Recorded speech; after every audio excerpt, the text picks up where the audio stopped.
Oi, gente, sejam bem-vindos a mais um episódio do Pode Se Mexer. Para quem ainda não me conhece, meu nome é Luísa, eu sou personal trainer, sou treinadora, eu trabalho com corrida. E eu idealizei esse canal, o Pode Se Mexer, para a gente conversar sobre saúde, sobre exercício físico, sobre movimento, sobre os esportes de endurance. Hoje eu estou aqui com dois profissionais que eu sou fã, que é o Ayrk, que é meu sócio, meu treinador, meu carrasco. Que honra. E o Siddhartha também, que é uma grande referência na área da gente, um grande professor daqui de Recife, mas eu arrisco dizer que é um dos maiores professores do Brasil. Agradeço. A conversa com o Siddhartha é complexa, mas a gente, eu e a Ayrk, a gente queria trazer o Siddhartha aqui, porque o nível de conhecimento é altíssimo.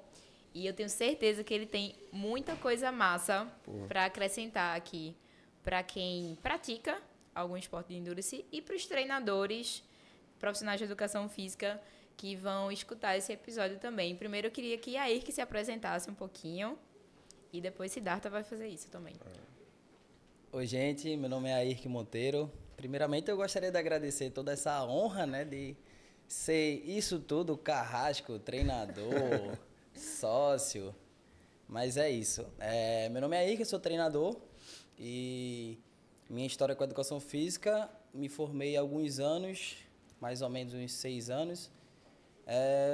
Participo como ministrante assistente de um curso de treinamento e reabilitação funcional pelo Brasil, já viajei a alguns estados e no mais é isso. Vamos tocar e vamos falar sobre treinamento, sobre reabilitação, sobre complexidade. Vamos. Sobre o que surgir aqui. Sida, por favor. Poxa, vou me apresentar então, né?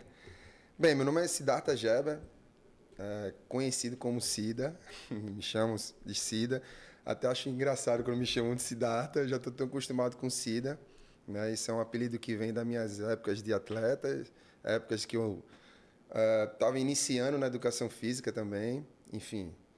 Tenho 43 anos, sou formado desde 2009 e atuo na área de preparação física, com trabalho personalizado, trabalho com alguns atletas, trabalhei com outros atletas também, tanto de alto rendimento como atletas recreacionais. E paralímpicos também, né? E Sida? paralímpico também. Para mim é uma honra estar aqui, Luiz. Eu admiro o seu trabalho, conheço o trabalho de Ayrk, né? E já venho acompanhando vocês, até porque são pessoas que fazem trabalhos diferenciados, né, dentro da nossa área. E esse seu projeto está de parabéns também, porque está trazendo novas possibilidades, né, informação, trazendo também profissionais da área, de outras áreas que convergem, né, para que se desenvolva, né, a prática a prática do esporte e o movimento em si também. Tá bom? Cida. Valeu, obrigado pela oportunidade. Eu que agradeço você estar aqui. Cida, é o seguinte, eu sei que você já fez muita coisa. Sou. Você vem do surf, skate, já participou de aula de tênis, participou não, foi meu colega de aula de tênis também. Hoje você está fazendo triatlo. Eu sei que você fez antes e agora está voltando. Se a gente fosse falar de tudo que Siddhartha já fez, a gente passaria um episódio de 3 horas aqui. Então, como o principal assunto, principalmente dessa temporada do Pode Se Mexer, são os esportes de endurance e a corrida. A gente já falou bastante sobre o triatlo aqui também em outros episódios.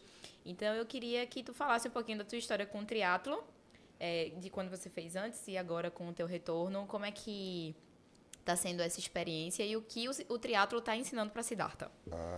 Boa pergunta.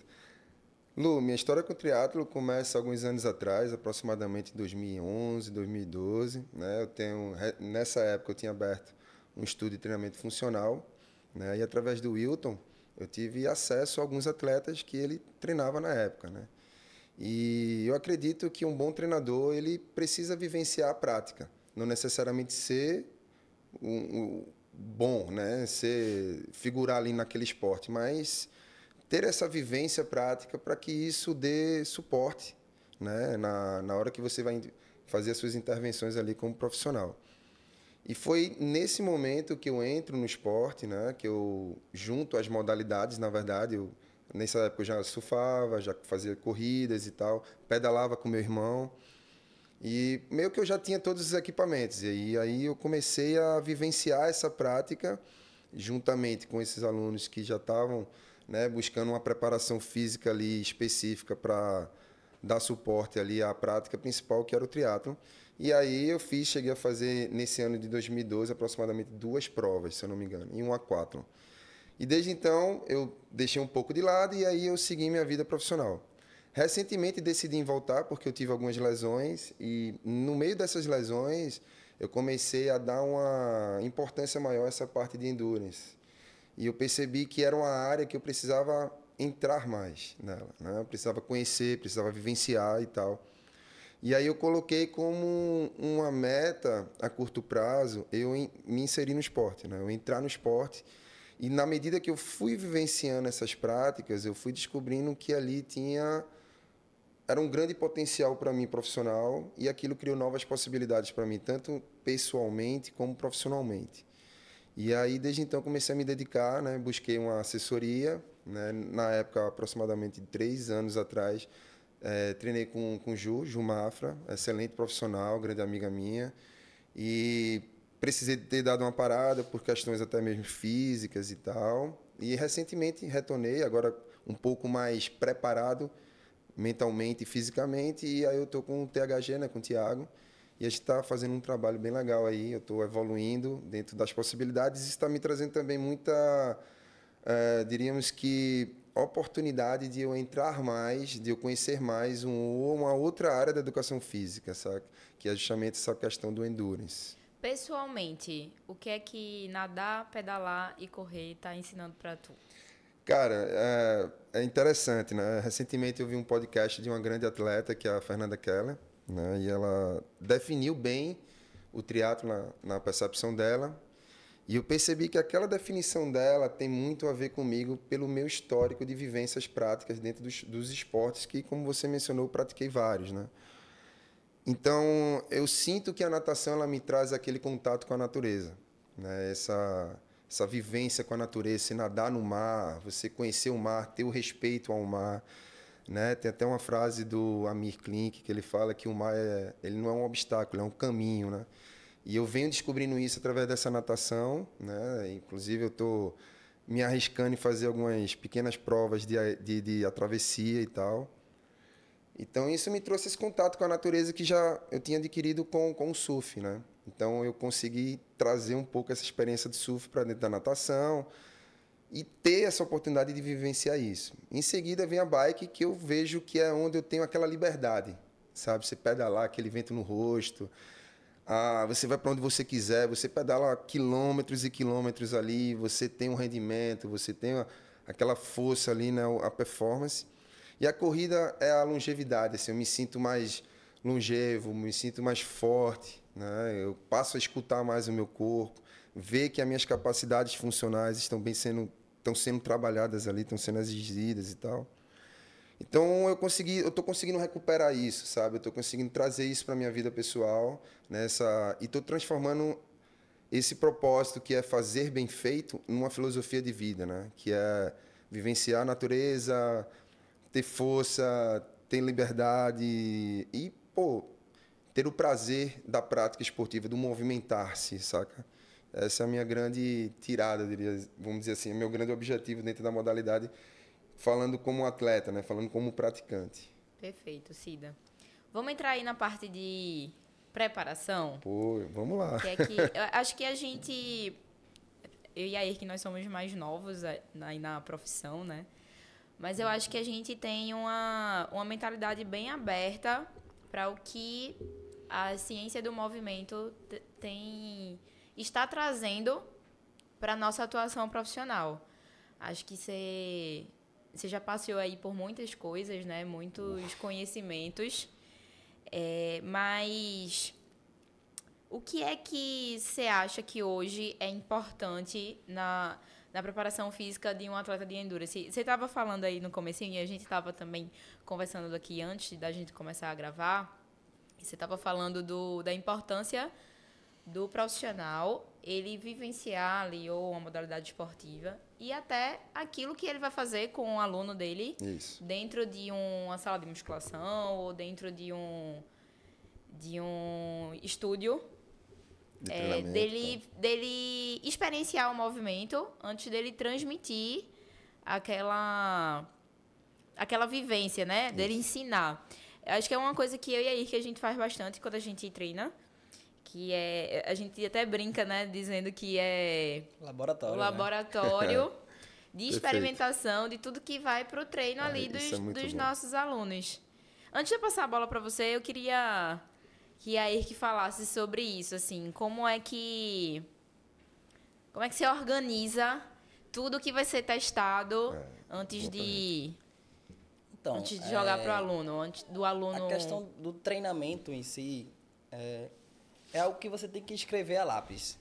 Tipo, é muito complexo e, da mesma forma, muito individual. Eu preciso entender o contexto daquele aluno, eu preciso entender em que esporte ele está inserido. Tipo, sei lá, vamos dar um exemplo. O cara é corredor que é o que a gente está falando aqui, o cara é corredor e entra no treino de musculação pensando em preparar para a corrida. E aí ele chega lá e encontra um treinamento que é voltado para hipertrofia, digamos assim. E vamos supor que ele está no período de uma corrida para 42 quilômetros, uma maratona. E ele está treinando num alto volume, vai terminar se machucando. Então, o que é que eu faço? Eu experimento em mim para tentar deixar um volume interessante, para tentar deixar os exercícios bem direcionados para aquele momento, tipo, no contexto que ele está vivenciando. Que é o ciclo de maratona. Que é o ciclo de maratona. Então, para mim, o treino em si, ele é uma área que... É um momento que eu estou experimentando. Eu acho que foi a palavra que você utilizou. Experimentando para tentar minimizar a quantidade de erros que eu vou transferir para o meu aluno, para o meu atleta, durante o ciclo que ele tiver, durante o período, durante o contexto que ele tiver inserido no momento. Cida, eu acho que a educação física ela tem evoluído aí para sair desse treinamento mais fitness, tradicional, para um treinamento que realmente faça o indivíduo aumentar suas capacidades físicas para desempenhar aquele esporte que ele está praticando. Me conta como foi esse despertar, assim, para tu, profissional, de ampliar essas capacidades físicas, o treinamento dessas capacidades físicas no treino que você prescreve e qual a importância disso para os atletas de endurance? Vamos lá. Pô, Lu, interessante essa pergunta, porque quando a gente fala de treinamento, né, muitas vezes a gente pega a corrida, por exemplo, como a Erk colocou, que é muito mais acessível, né? Você pega lá, eu quero correr, simplesmente você coloca um tênis e vai para a corrida, né? Você vai lá e pratica a corrida. Né? Se você pegar algum na literatura hoje e colocar lá, vamos dizer, pô, o que deveria ser feito para treinar o indivíduo? O que eu percebo, na verdade, pedagogicamente falando, é o seguinte: muitas vezes, dentro do processo de preparação desse indivíduo para a corrida, ele negligencia alguns pontos, né? Hoje, até o Michael Boyle, que é um grande treinador no mundo, né, ele fala: condiciona-se, corre-se para condicionar e não se condiciona para correr. Isso é um grande problema. Sabe-se que dentro da literatura do treinamento você tem duas linhas de raciocínio quando se fala em preparação física. Você tem o condicionamento físico, que é a preparação física, e a forma esportiva. Então, correr não é simplesmente bota o tênis e vai. Você está praticando um esporte ali. Então, você precisa, previamente, uma preparação do seu corpo para que isso possibilite a performance em si.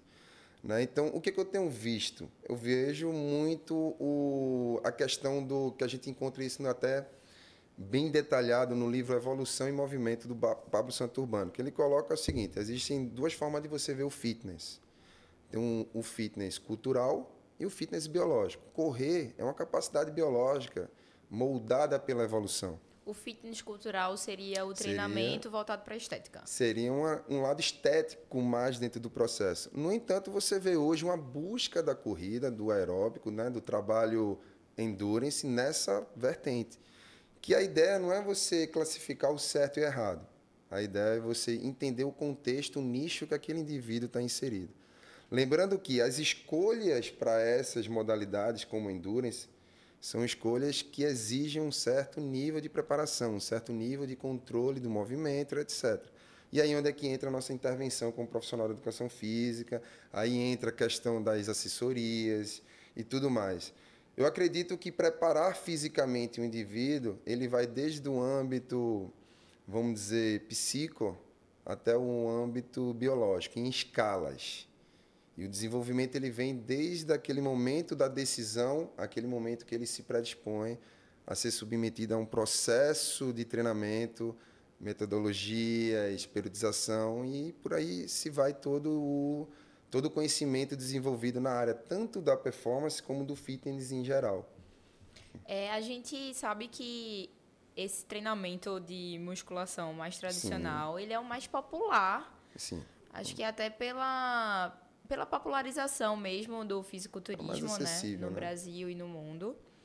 Então, aí, o que é que tu enxerga de limitação que esse tipo de treino tem, pensando em pessoas que praticam esporte?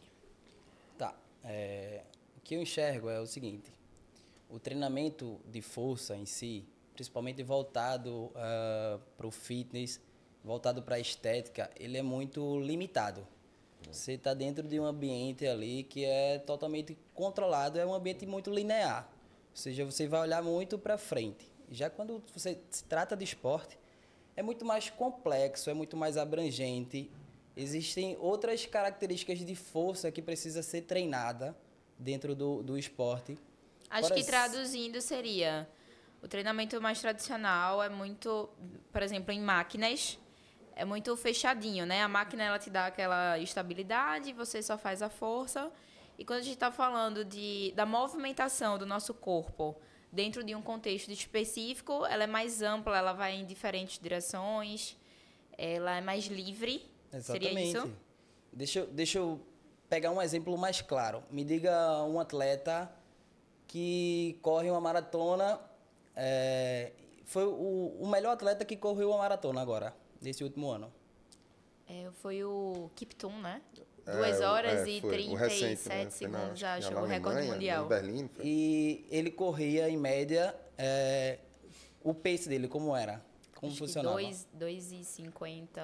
Agora eu não vou fazer a bem, conta. bem mais baixo. Mas um pace abaixo de 3 minutos. Você acha que dentro daquele movimento de corrida dele, quanto de energia ele estava gastando ali? Ou seja, vamos supor, o quanto de força ele precisou produzir para correr num pace de 2 e quanto? De quanto? Menos de 3, 2,50. Bota 2,5.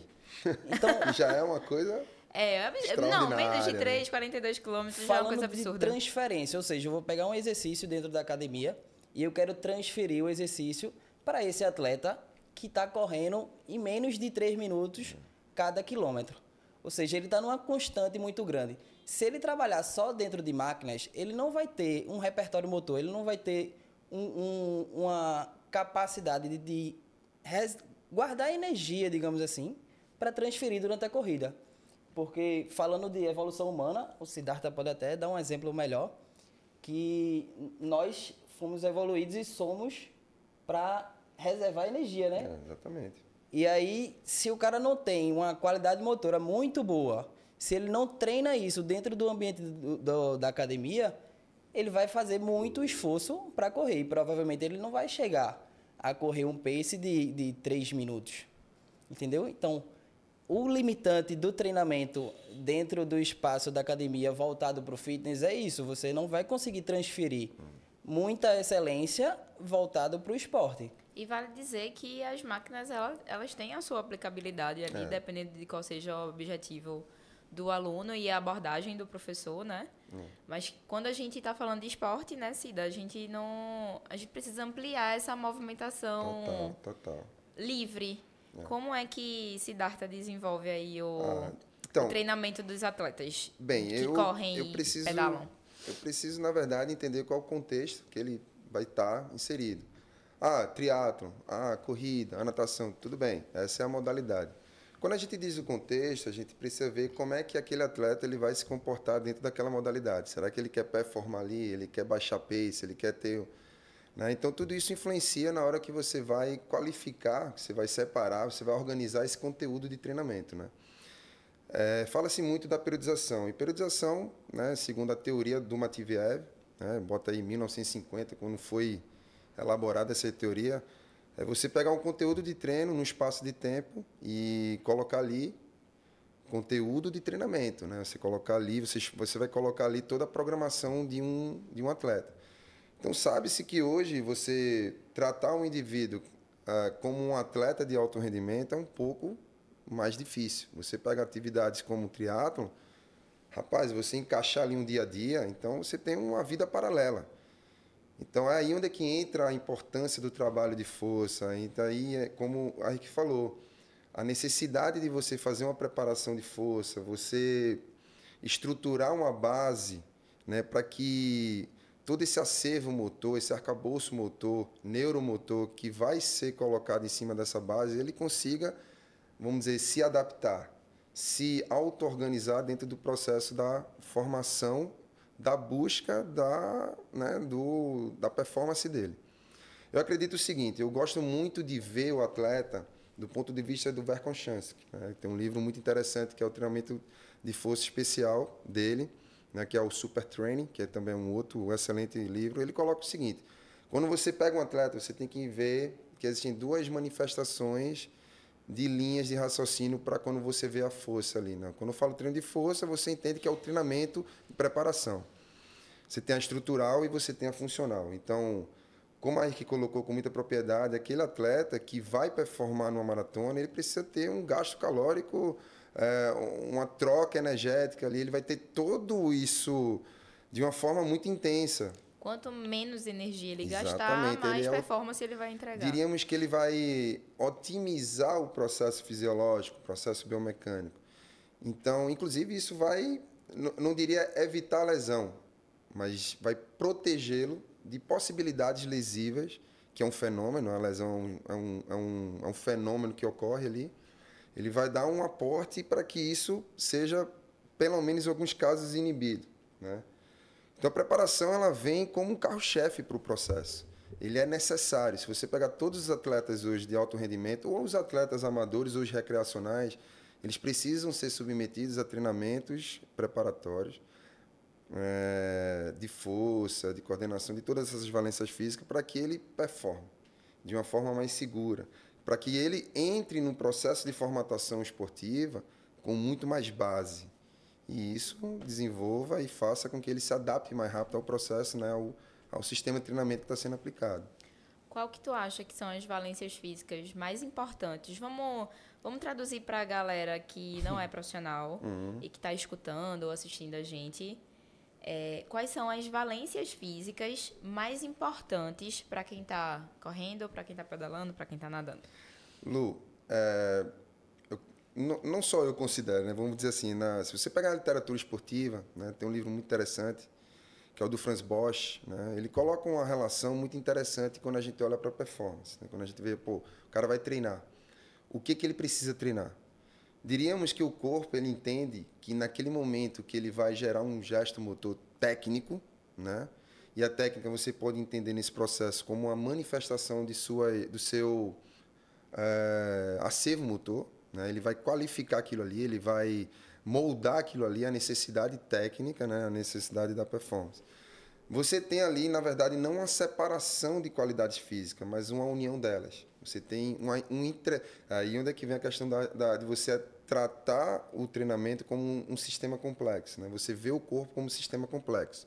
Então, deixa eu tentar traduzir aqui, para ver se eu estou entendendo também. Viu?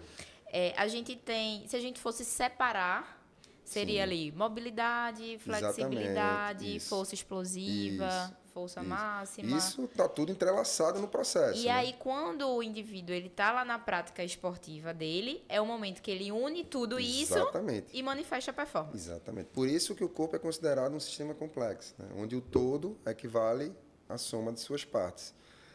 Então, muitas vezes, você entender o corpo na preparação como partes, talvez o corpo ele não reaja nessa perspectiva. Eu diria que, do ponto de vista da complexidade, o corpo ele vai se comportar justamente dentro dessas possibilidades, onde ele vai unir todas essas capacidades, coordenação motora, agilidade, resistência, todas as manifestações de forças e por aí vai. Então, esse entrelaçar de qualidade física, ele é desenvolvido dentro do processo de treinamento que acontece numa sala de musculação, no centro de treinamento. Então, isso eu diria para você que seria o fundamento do processo para você colocar ali um desenvolvimento técnico, né? Para você ter uma resposta técnica, né? Para você ali perceber que aquele movimento, do ponto de vista cinemático, cinético, ele vai corresponder a essa, como se diz, a essa economia de energia, esse dispêndio de energia que vai ocorrer dentro da prova. Você vai se tornando mais eficiente. Exatamente. A busca do atleta, todo atleta hoje, eu falo atleta, mas você pode entender que é o universo desde o recreacional ao praticante comum, tá? Se você olhar para o atleta hoje, né, para esse indivíduo, todos eles têm as mesmas capacidades, mas como elas são percebidas e são transcritas para a prática, muda, né? A gente chama isso de a teoria ecológica do J.J. Gibson, que fala que a gente precisa perceber para movimentar, né? Para se movimentar. Então, a percepção ela precede o movimento. Então, se você pedir hoje para qualquer indivíduo, ele vai correr. Se você olhar o lado evolutivo da nossa espécie, né, que é os sapiens, né, o Homo sapiens, a corrida, a parte aeróbica, ela vem sendo desenvolvida há milhares de anos. Então, a gente já tem a capacidade aeróbica. Então, no momento que a gente corre, é uma ferramenta evolutiva que veio para nós no desenvolvimento da nossa espécie e que hoje a gente consegue encontrar ela dentro de uma atividade fechada, que é a corrida programada. Eu vou fazer uma pergunta que surgiu agora na minha cabeça com você falando aí. Tu acha que a necessidade da gente precisar trabalhar essas coisas no treinamento de preparação física é também porque a gente perdeu muitas dessas habilidades por causa do contexto que a gente está inserido, do contexto tecnológico. Assim, a gente se movimenta menos. Exatamente. Eu lembro, tem uma história boa, eu sempre lembro disso. Quando eu fui morar no prédio que eu moro hoje, os meus porteiros sempre colocavam o meu pedido do iFood no elevador. E apertava lá no meu andar e subia para mim. E aí, desde a época do lockdown, né? A necessidade de maior segurança por causa da Covid, eles pararam de colocar e não voltaram mais a colocar. E às vezes eu faço o pedido e eu fico morrendo de preguiça de pegar o elevador e descer só para pegar a comida lá no térreo. Eu acho que a modernidade trouxe pra gente um conforto, entre aspas, né? Mas eu acho também que tirou muitas das nossas habilidades físicas que precisam ser, não sei se é a palavra certa, mas retreinadas para que a gente manifeste isso nos esportes que a gente escolhe praticar. É interessante você estar falando. Tem um livro muito interessante, né? Um escritor chamado Yuval Harari, que ele coloca 3 fases de evolução, né? A gente teve a evolução cognitiva, vem a agrícola e depois vem a industrial, né? Que é o que muda um cenário, que é mais ou menos esse cenário que a gente vive hoje, né? Se você entender que o corpo ele evoluiu para movimentar-se, como Daniel Woolpart fala, a forma que você tem de mudar o seu ambiente ao seu redor é através do movimento. Então, até a Suzana Herculano fala muito bem disso, que é uma grande neurocientista brasileira. Ela fala o seguinte: a capacidade que a gente tem até de cozinhar já foi uma das vias evolutivas que desenvolveu a capacidade cognitiva. E isso foi uma influência da movimentação. A movimentação que você precisou ter para manipular ferramentas, para forragear, né, buscar alimento e etc. Tal. Então, isso é um processo evolutivo, né? A gente tem um pouco de Isso vai sendo barrado ao longo da tecnologia sendo evoluída no processo. Então, o que acontece hoje? Por exemplo, sentar. Sentar não é um movimento funcional. A gente tornou ele culturalmente funcional porque revolução industrial e etc. Correr. Hoje todo mundo corre com os tênis aí, alta tecnologia. Mas, no entanto, se você pegar o processo evolutivo, não existia essas facilidades do mundo moderno, vamos assim dizer, né? Então, isso meio que dá a gente uma certa... Vamos dizer, no processo evolutivo, a gente tem certos bloqueios moldados pela sociedade tecnológica que está possibilitando isso. Você falou uma coisa interessante. Antigamente, você precisava descer para pegar lá e tal.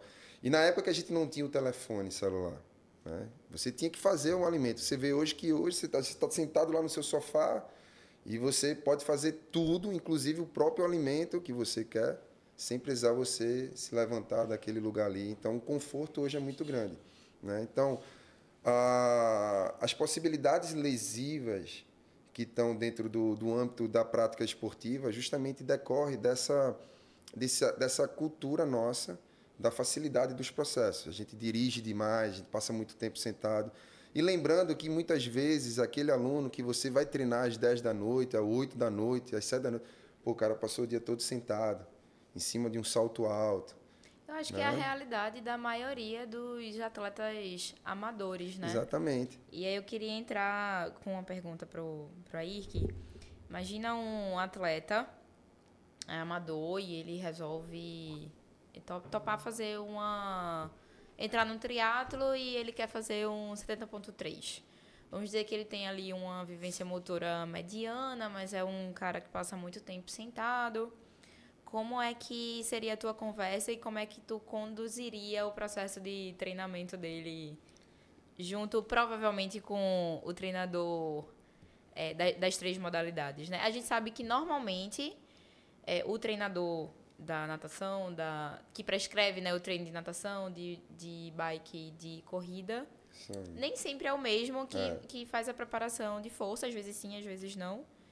Então, vamos criar esse exemplo aí para desenvolver esse raciocínio com a galera. Tá, vamos. Jogou uma bomba aí pra você. Joguei uma bola. Total. Não, mas eu posso usar como exemplos vários atletas que eu acompanho hoje em dia. E isso é bastante interessante, porque é bem contraditório, assim, quando você vai falar de treinamento, de prescrição. Porque às vezes o cara tá num momento que ele tá numa demanda muito alta de trabalho dentro do esporte que ele está praticando. E ele chega querendo performar. E aí, quando ele fala de performance, eu volto até ao assunto que Siddhartha falou, entender o contexto em que ele está inserido é isso. É tipo você ver quais são as necessidades principais naquele exato momento que ele se encontra, né, dentro do ciclo de treinamento. Eu posso até dar um exemplo de um dos atletas meu que estava se preparando para jogar um torneio de futsal. Eu sei que são esportes diferentes, mas eu estou falando assim no contexto geral de preparação. O cara tinha jogo no sábado, o cara tinha jogo na quarta-feira. E ele precisava trabalhar e precisava treinar para performar dentro do esporte que ele praticava. E aí, Ayrk, o que é que eu faço? Porque eu ficava de mãos atadas, né? Cara, você tem pouco tempo ali, né? Um volume de trabalho além do treinamento, ele já existia. Então, qualquer coisa que eu fizesse ali para ele treinar, talvez poderia ser uma demanda muito alta. E eu não poderia também dar uma demanda muito baixa, porque senão ele não ia melhorar nenhuma capacidade. E aí eu pensava e penso que para mim, como treinador e amante, né, do treinamento de força, quanto mais próximo de uma prova, quanto mais próximo de qualquer parte mais específica assim, do treinamento, eu prefiro utilizar o treinamento de força máxima. Por quê? Tudo na vida, se você for olhar, até um piscar de olhos você precisa gerar força. Só que, dependendo do contexto, às vezes a força não é tão necessária. Tipo, sei lá, o cara vai pegar um atleta E aí, qual é a demanda dentro do esporte dele? Ele precisa carregar 150 quilos? Não. A força vai ser relativa ao que ele vai utilizar dentro esporte que ele tá fazendo. Isso. Vai ser relativa ao que ele vai fazer dentro do esporte. E aí, para mim, o que não pode faltar no treino é o treino de força máxima. E eu sempre brinco com você, perguntando o seu peso, né? Sempre que a gente vai treinar, diga aí, Luísa, tá pesando quanto? Eu parei de responder. Porque não muda, meu peso não muda nunca. Então, por quê? Porque normalmente você dentro do esporte está fazendo deslocamento da sua própria carga. E aí se você for ver na fórmula, força é massa versus aceleração. Então eu preciso deslocar a carga e qual é a carga? É o meu próprio corpo. Então é um dos parâmetros que eu tenho para utilizar. E aí essa pergunta é muito complexa, né? Ela cabe em muitas nuances, Ela né? cabe em muitas coisas e não dá para você responder assim de forma exata. E não dá pra gente... Eu fiz essa pergunta pra Irkis, mas assim, não dá mesmo pra gente responder de forma exata. A ciência do treinamento... eu vou usar um termo que Siddhartha gosta muito, né? A gente é co-designer daquilo que a gente está fazendo junto com o nosso atleta. E o contexto de vida de cada um é diferente. Quando a gente está falando, por exemplo, do triatlo, que a pessoa ela trabalha ainda, ela tem que encaixar 3 modalidades. Exato. E ela tem que encaixar a parte de preparação. Exato. Então, ontem eu até estava respondendo algumas perguntas na caixinha de perguntas do Instagram. E uma moça me perguntou como é que você divide os seus treinos. E eu respondi essa pergunta rindo, porque eu fiquei pensando, quem assistir isso aqui completo vai achar que eu sou louca. Porque eu corro 3 vezes na semana. Eu vou para natação 2 vezes e eu tô querendo aumentar uma vez. Eu treino junto com a Irk umas 2 vezes na semana, tento encaixar, na minha semana ideal, eu ainda tento encaixar mais 2 vezes. Eu jogo tênis com uma amiga na sexta-feira. E assim, a bike, ela ainda vai precisar entrar na minha vida de forma mais sistematizada por causa do triatlo. Então, e a minha demanda física profissional é muito alta, porque eu dou muitas aulas presenciais. Então, se você for olhar, vamos lá na literatura pra gente ver aqui na vida de Luísa como é que a gente encaixa melhor. Não bate, né? Não bate. Não bate. E não vai bater na vida de muita gente. Então, é muita conversa. Acho que até erros e acertos, né, Cida? Junto com o treinador, pra ver o que é que vai se encaixar melhor, qual é a forma que a gente vai conseguir organizar melhor junto com esse aluno de encaixar tudo na vida dele. Tu concorda comigo? Concordo. Tem um detalhe muito importante aí. É por isso que o tema periodização do treinamento ele é bastante discutido hoje, né? Existe uma linha, né, da ciência do treinamento que defende o design representativo da seguinte maneira: o cenário de um atleta que ele tem uma dificuldade muito grande em ajustar seus horários. Então, qual seria a periodização que a gente poderia usar? Então, para que toda a ciência do treinamento ela tenha uma equivalência, ela tem vamos dizer, um nível de validade significativo em sua resposta, seria aquele atleta conseguir bater aquilo que foi programado pelo treinador, né? Aquele atleta, volto a dizer, de uma forma geral. Então, quando você pega uma periodização hoje que a gente chama de periodização coadaptada, o que ela traz para mim? A possibilidade de mudanças no processo de treinamento. Mas aquela mudança ela não é simplesmente uma mudança aleatória, ela é uma mudança coerente dentro dos princípios do treinamento, né? Individualidade biológica, controle de volumes, intensidades, etc. No triatlo em si, hoje, discute-se muito 2 vertentes, né? Dois modelos de periodização. Sabe-se que tem a teoria da periodização, que é todo o alicerce científico, né? Tudo que vai trabalhar, tudo que vai ser incluso dentro dos modelos. O modelo, na verdade, é a organização desse conteúdo de treinamento no espaço de tempo. Então, discute-se muito baseado em 2 modelos, que é o piramidal e o outro é o... Não me recordo agora, mas eu vou me recordar. É o... Enfim. Isso é idade já, né? Enfim. Então, esses dois modelos, ele oferece essa possibilidade de você organizar o conteúdo de treino na semana do atleta. Inclusive, o controle da intensidade do treino. Então, eu acredito que o mais difícil, dentro do princípio da organização do treinamento do triatleta hoje, é você encaixar os treinos, as intensidades corretas, dentro dos microciclos semanais. Tá? Então, a periodização hoje que está sendo discutida, ela visa esse processo. Então, quantas horas esse atleta vai treinar na semana? Né? Quais são os volumes de treino? Em que zona esse atleta vai treinar? Então, hoje você pega um cara que trabalha 8, 2 horas, um médico, por exemplo, que tem um horário totalmente, né, diversificado. Eu tenho uma aluna, uma grande amiga minha, Karina, adoro, um beijo para tu, Cá. É uma das grandes, vamos dizer assim... Pô, eu e ela, às vezes, sentamos assim para conversar sobre a organização do treino da gente. Eu digo, ela fala, cara, tem plantão, tem isso, tem aquilo, como é que a gente pode fazer? E sempre a prioridade, antes do treino de força, é o treinamento específico. E o treinamento específico é justamente as 3 modalidades. Então, às vezes ela fala, Cida, eu vou treinar com você ou eu vou nadar? A prioridade é a natação e depois, se der tempo, você vem para mim. Então, a preparação física, ela também precisa se ajustar a isso, entendeu?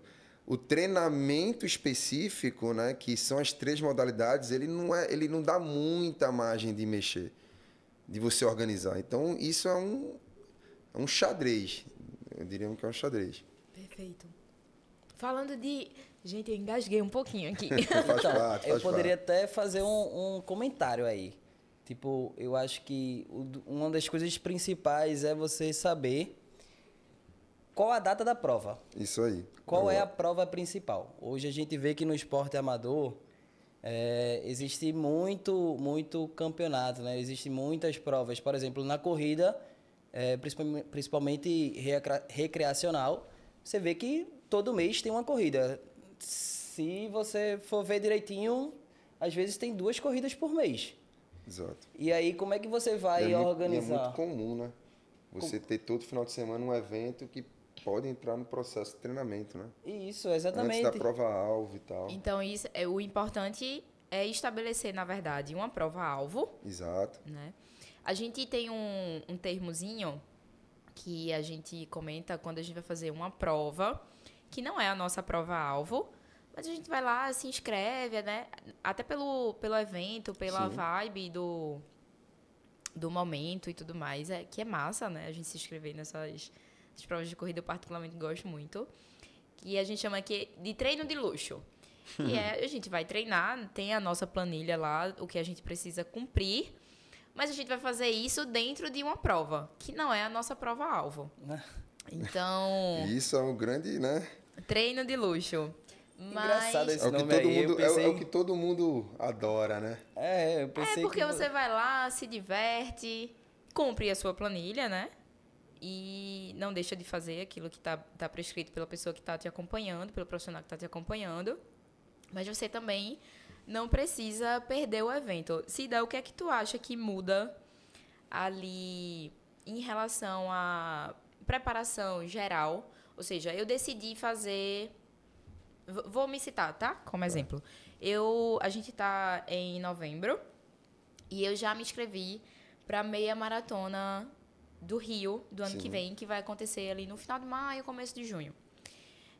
Então, eu também treino com o Thiago, né? Do THG Performance. Ele que tá prestando os meus treinos. Aí que sabe que eu preciso de alguém para mandar em mim. Tem que ter. Senão eu não... senão eu fico meio farrapeira.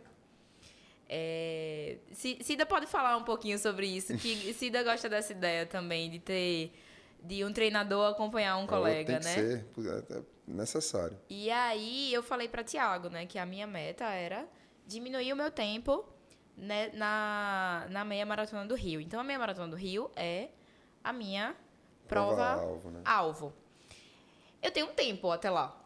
Então o que é que muda de um período mais geral, assim, que a gente tá mais distante, E do mais específico, que é quando são as semanas que antecedem a prova. Vamos lá, como eu te falei, esses modelos de periodização, eles estão focando o que a gente chama dentro, tecnicamente falando, o pico de performance do atleta. Então, todo atleta, ele tem um pico de performance, né? Do alto rendimento ao baixo rendimento, vamos dizer, ao indivíduo comum que quer lá apenas só fazer a maratona, ou a meia, enfim. Então, essa a gente considera, para nós treinadores, a prova-alvo. Então, quanto mais tempo você tem, mais possibilidades você tem de organizar esse conteúdo de treinamento. É óbvio. Então, se você tem mais tempo, você vai sofrer um pouco menos dentro do processo. Você não precisa acelerar o processo pedagógico de mudança, de controle, etc. Então, como você tem uma prova-alvo, o foco é o pico de performance naquele dia. Explica pra galera aí o que é pico de performance. Então, pico de performance é o atleta, ele chega dentro do equilíbrio de suas capacidades físicas e das estratégias que vão ser usadas dentro da prova. Por exemplo, todo atleta de nível olímpico, ele tem um ciclo olímpico de 4 anos para ele atingir o pico da melhor performance dele.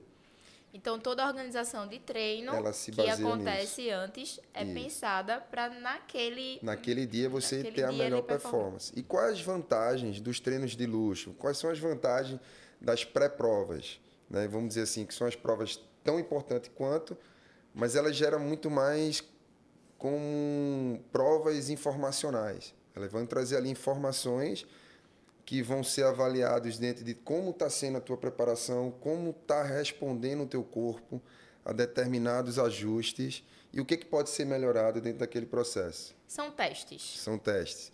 Lembrando que hoje, com essas mudanças e com o cotidiano muito mais agitado do indivíduo, alguns termos eles estão sendo tirados dentro, né, vamos dizer assim, algumas fases da preparação eles estão sendo tirados da preparação específica, que é, por exemplo, a preparação física geral. Né? Por que a preparação física geral está saindo? Porque muitas vezes o aluno vai chegar para você e vai dizer assim, Lu, daqui a 3 meses eu quero correr uma meia maratona. Aí você e o pior é quando você pergunta, mas você já está correndo? Você já corre? Não, eu vou começar hoje. Então não tem mais geral. Exatamente. Não teria mais geral. Não teria mais geral. Esse atleta, esse indivíduo, ele vai ser submetido a um processo de treinamento que seria considerado, se ele tivesse seguindo paulatinamente a sequência lógica, tá? Como uma fase de já específica. Pré-competitiva. Seria uma preparação já... A gente chama também de preparação específica, preparação especial, preparação especializada, onde realmente ele precisa estar em prática aquilo ali. Tá? Lógico que a performance dele não vai ser a melhor performance dele. Aí aquela coisa que é uma grande briga que a gente tem, assim, quando você tem uma abordagem muito dentro desse lado científico da ciência do treinamento, é que, como eu te falei, o contexto que esse indivíduo está inserido, né, às vezes não possibilita o treinador a seguir algumas normas, algumas regras, etc. E você tem que negligenciar um pouco esses termos, né? Tem que escolher as batalhas. Exatamente. E tem que ver o nível de comprometimento que aquele atleta está. Porque o lance é o seguinte, Lu. Triatlon, Ironman, maratona. As pessoas, antes de escolher o que vai fazer, elas, quando assistem, por exemplo, no YouTube ou num Esporte Espetacular, ou quando vai ver lá no Instagram, a gente vê o aluno chegando, né? A gente vê o indivíduo lá cruzando com a bandeira e tal. Mas existe um processo ali atrás, né? Com certeza. E aí é onde será que a turma está disposto a, né, a vivenciar isso aí, né? Já falei algumas vezes aqui no podcast e não foi só uma vez. A linha de chegada, ela é só a cereja do bolo, né? Na verdade, a gente vai lá buscar a medalha, nosso corpo está apto. Obviamente, quem se preparou de forma adequada, né, responsável, a gente está indo lá buscar a medalha, a gente consegue, nosso corpo é capaz de fazer aquilo. Então, a preparação é que É que é o ponto. É isso que eu respondo sempre quando as pessoas me perguntam quando é que eu vou fazer maratona. Eu não sei. Quando eu estiver preparada para entrar no ciclo de treinamento. Eu tenho uma... É como eu falei, no início, né, a gente falou sobre preparação física e tal, e eu falo uma coisa muito interessante, quando o aluno chega para mim, depende da modalidade que ele queira, se seja endurance, como a gente vai direcionar para o endurance, eu falo o seguinte, cara, você tem a forma esportiva, né, como o Bodycheck coloca na literatura dele, né, e você tem o condicionamento físico. Então, o condicionamento físico, ele é o que prepara o atleta, ele prepara o aluno para que a forma esportiva, que é o performar a especificidade do esporte, seja desenvolvida. Então, você pega um cara lá, por exemplo, cara, pô, eu não sei nadar. Né? Eu acho que você está passando um pouco, né, por isso. Então, veja o quanto que é investido tempo nos fundamentos. Com certeza. Entendeu? Então, muitas vezes, Lu, o fundamento, essa fase que você está vivendo, que muitos vivem, estão sendo negligenciadas.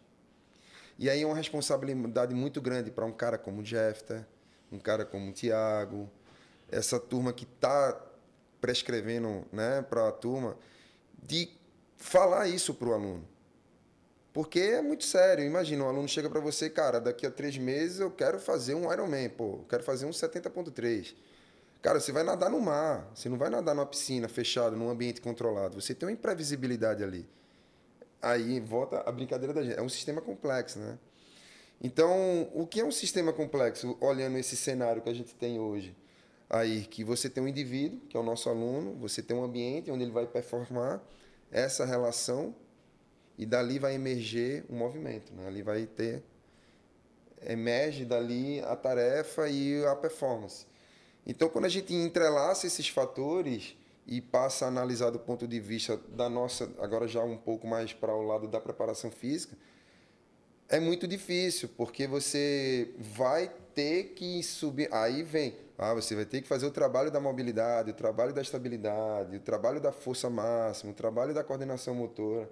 E aí o Franz Bosch bota da seguinte maneira: ou você pega esse indivíduo, entrelaça essas qualidades físicas em movimentos que possibilitem esse desenvolvimento a curto prazo. No entanto, lembrando que todo o trabalho de força ele tem um componente coordenativo. Então, todos estão aptos para fazer. E aí volta aquilo no início do nosso podcast aqui que eu falei, que o Boyle fala muito bem no livro dele, que ele fala, poxa, esse é o grande problema. Não é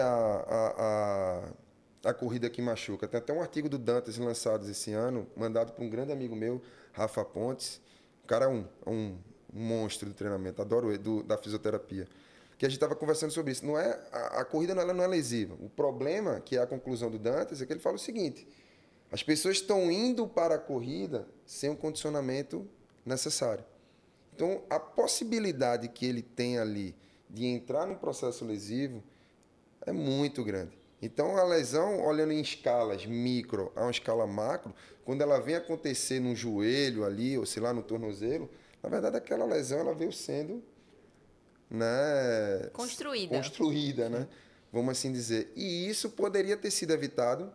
Aí Air que falou um exemplo muito clássico, quando ele falou os atletas dele de futsal, os atletas de luta, etc., onde eles são submetidos a processos de treinamentos de força máxima, onde o corpo previamente recebe intensidade, níveis de intensidade suficientemente transferível para aquele aluno que vai fazer uma corrida, por exemplo, uma ultra, né?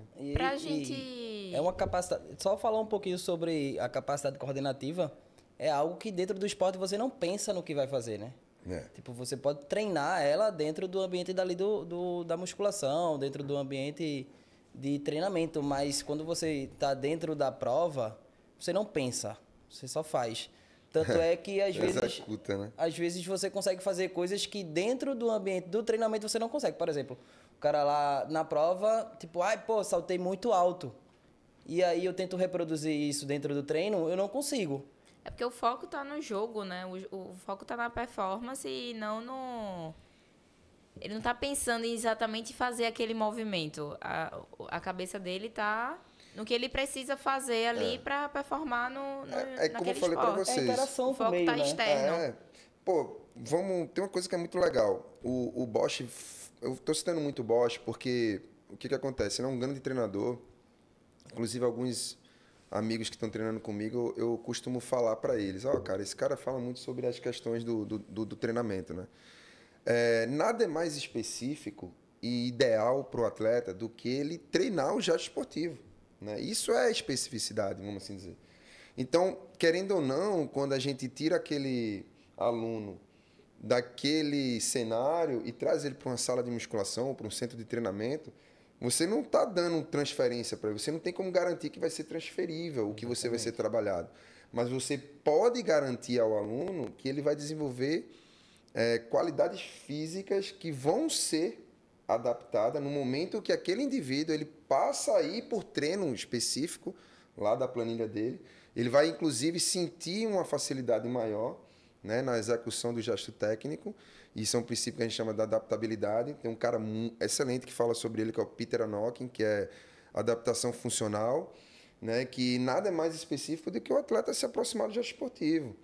Então, o que a gente está possibilitando, nós como os preparadores físicos, vamos assim colocar? A gente está dando para o cara as qualidades que vão impactar diretamente o processo adaptativo dele na corrida. Entendeu? Então, cara, é imprescindível. Aquele cara ele precisa passar por um trabalho de força. E quando você pega um indivíduo, um aluno com background... Porque o que a gente vê muito hoje, por exemplo, não sei se acontece com vocês, provavelmente sim. Por mais que a gente tenha isso inserido no nosso DNA, que é a corrida, né, pelo processo evolutivo, ninguém chega para você dizendo, eu fui corredor há 20 anos atrás, eu quero voltar a ser corredor. Né? Perceba que hoje as pessoas estão tornando-se triatleta, e muitas vezes esse aluno que está virando triatleta ou está virando corredor, ele nunca foi um atleta na vida dele. Então, se você pegar Platonov, no tratado sobre desporto, né, do livro dele, ele fala, cara, o processo biológico de adaptação fisiológica, neural, biomecânica, até o fator biopsicossocial, ele precisa de um tempo.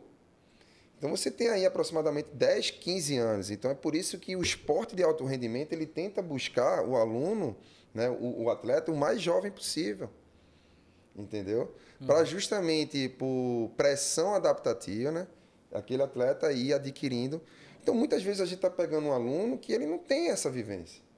Pô, o cara simplesmente chegou e disse, quero correr porque eu fui no médico, fiz os exames e o cara disse que minhas taxas estão baixas. E eu quero correr, cara. Ele disse que é bom eu fazer uma atividade aeróbica.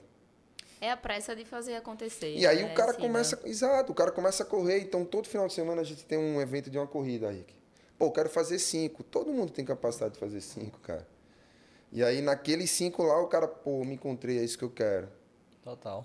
Tem uma pergunta que eu não quero deixar de fazer, até pra gente fechar aqui. O que é que vocês acreditam que é o ouro do treinamento, pensando em diminuir risco de lesão nos atletas de endurance?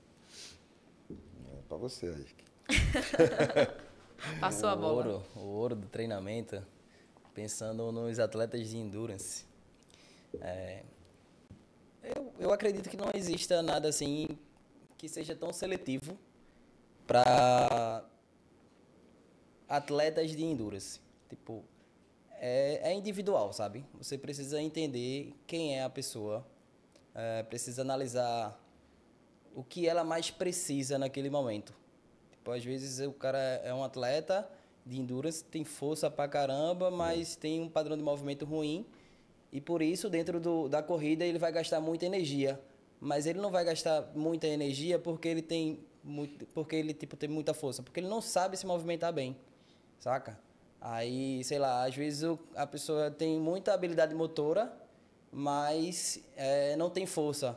Você põe ela para saltar, faz aquele gesto do movimento do salto bem bonitinho, tripla extensão, tripla flexão, só que não salta uma gilete deitada, sabe? Então, não tem muito o ouro. Existe a necessidade daquele indivíduo dentro do momento que ele esteja inserido, né, dentro do contexto. Cida. Cara, vê só, é muito engraçado. Pô, é legal a pergunta sobre a lesão, né? Eu acho que, querendo ou não, nós, como treinadores, a gente às É que vezes... acontece muito, né? E às Não é vezes uma a coisa gente... incomum as pessoas se E às vezes a machucarem. gente é o culpado, né? A turma fala, pô, o cara fez lá um movimento comigo, eu já senti meu quadril, etc. Tal. Bom, primeiro, não existe o melhor exercício, tá? Por que não existe o melhor exercício? Simples, a gente está tratando com indivíduos que são individualmente diferentes um do outro.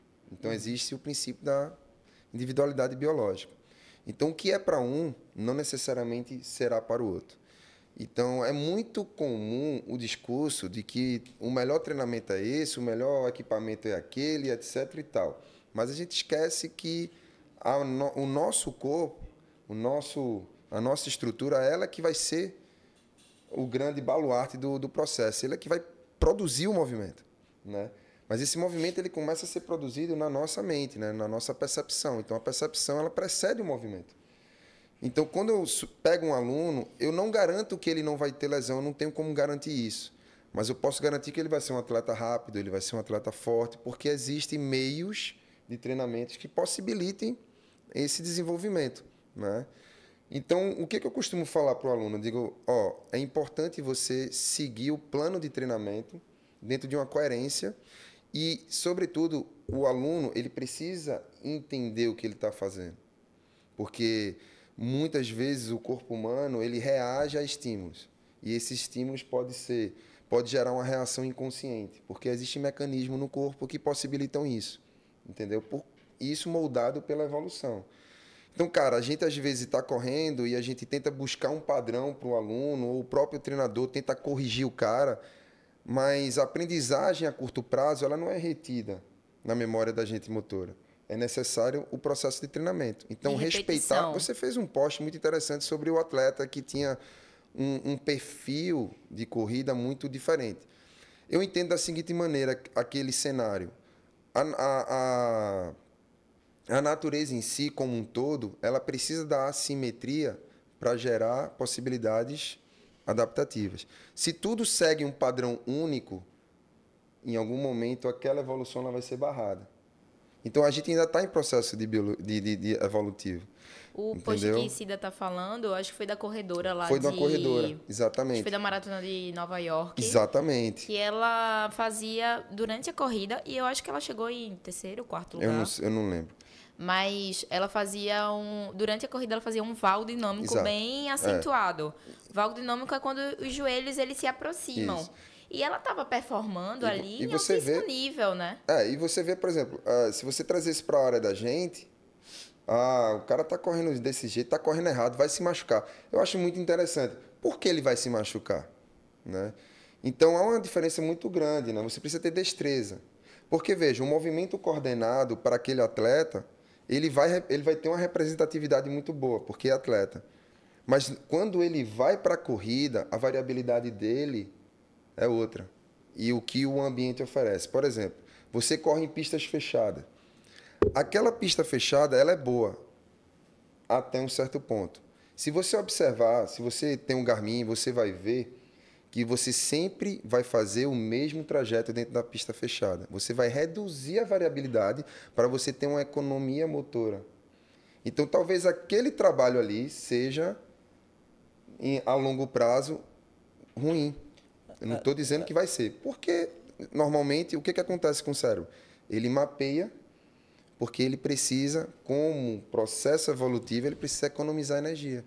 Então, a vantagem da corrida na rua, do treino, da exposição ao nicho da corrida, ele vai possibilitar uma maior adaptação do indivíduo à técnica dele. Então, não existe a melhor técnica de correr, existe a sua técnica. No entanto, o que vai dar a essa técnica vamos dizer, ser mais eficiente do que ser eficaz, é justamente como esse aluno ou como esse atleta ele vai se desenvolver no processo de treinamento, desde a força ao treinamento específico com a sua planilha, com o seu treinador. Então, acho que é o seguinte, a lesão ela pode vir correr, até porque o próprio movimento ele é uma sucessão de microlesões, mas como aquele indivíduo vai se recuperar, como aquele indivíduo ele vai se relacionar com esse tipo de estímulo que vão ser aplicados no treinamento, é justamente o que vai determinar como ele vai estar apto no outro dia para performar. Show de bola. Perfeito. Total. Achei demais. Aí, cara que é tem uma perfeito. mensagem. A gente é muito fã do Cida, gente. Poxa, obrigado, tu. Aí, que uma mensagem final aí pra galera. Essa mensagem final, eu vou terminar com a mensagem que eu fiz no artigo lá. Diante de tanta informação, na dúvida do que fazer, treine força. Esse cara é fã. Pô. Esse cara gosta de pegar um pezinho, se dá. Eu vejo, tô acompanhando a Rick, tô acompanhando. O cara tá. Eu vim do peso do LPO, né? E é uma ferramenta excelente principalmente para corredor, né? Ele prepara muito o corpo. A gente tem até conversado muito Sim, sobre. total. Aí eu recomendo até para os alunos aí que querem. Cida, sua mensagem. Oi. Esse negócio, dessa mensagem é muito difícil, né? Para mim tá sendo. Mas, Uma assim, só mensagem é muito filosofa, difícil, né? filosofa. Deixa eu ver. Não, porque eu acredito o seguinte, a gente vê muito dentro do treinamento dos atletas, tal. Não é bem uma mensagem, é bem um... seria uma mensagem. A gente vê muito uma ansiedade pelo resultado, né? A gente, às vezes, vê as pessoas acreditando, depositando ali dinheiro, gastando dinheiro com equipamento, achando que aquilo é que vai dar performance. Eu acho que você tem que dar mais valor ao treinamento em si, né? Você valorizar o treino, você se dispor ao treino. Quando eu digo isso, não necessariamente você acordar 4 horas da manhã, chegar na pista de treino, na área de treino, não é a presença em si, mas é estar presente para treinar. É você seguir o que o treinador pede, você respeitar o que ele está pedindo, você seguir aquilo ali, né? Porque é como Einstein fala uma frase que eu acho interessante, sou muito fã dele, né? Que é, se você quer resultados diferentes, você precisa fazer coisas diferentes, né? Então, se você continua fazendo as mesmas coisas e não tem resultados diferentes, isso é normal, isso até um certo ponto você está perdendo tempo. Então, testem equipamentos, testem modelos de treinamento, mas não esqueçam o compromisso de estar lá presente para treinar, né? Para se dedicar. Treinar é uma coisa que vicia, né? E mexe com nosso estado de espírito, a nossa consciência, né? E tal. Traz muito benefício, mas no momento em que você passa a ter objetivos de performance, não é só chegar ali e treinar, né? Ali envolve muita coisa, até vai te proteger de uma possível lesão no futuro. Então, é isso. Respeite seu treinador, né?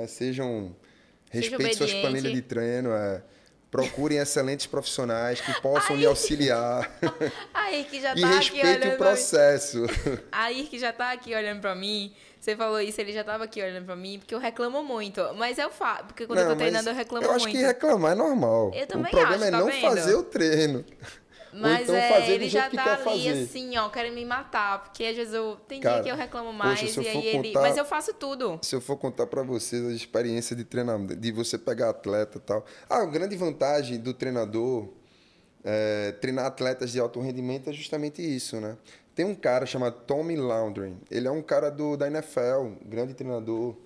Ele falava uma frase que eu costumo falar isso para alguns alunos meus. O treinador é aquele cara que vai fazer aquilo, tornar você o que você quer ser. Então, não adianta você tentar bater de frente com o seu treinador. Tudo que ele está ali fazendo por você é porque ele quer tornar você aquilo que você sempre quis ser dentro do esporte. Então, siga o seu treinador.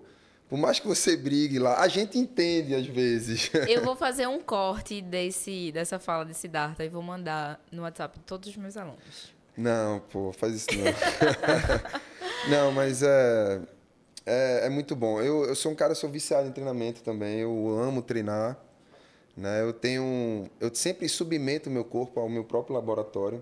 Eu acredito que um bom profissional ele precisa vivenciar a prática, né? Isso traz ferramentas para você aplicar isso na prática, né? Você entender, até para você estabelecer um diálogo ali com o seu aluno, onde você consegue adaptar, onde você consegue ajustar modelos e ferramentas de treinamento que vai atender a demanda nele, né? Que vai atender a necessidade dele. Porque dentro do treino a gente sabe, né? Quando a demanda ela é maior do que a capacidade, é muito provável que ali possa ser uma porta para a lesão. A bomba estoura, né?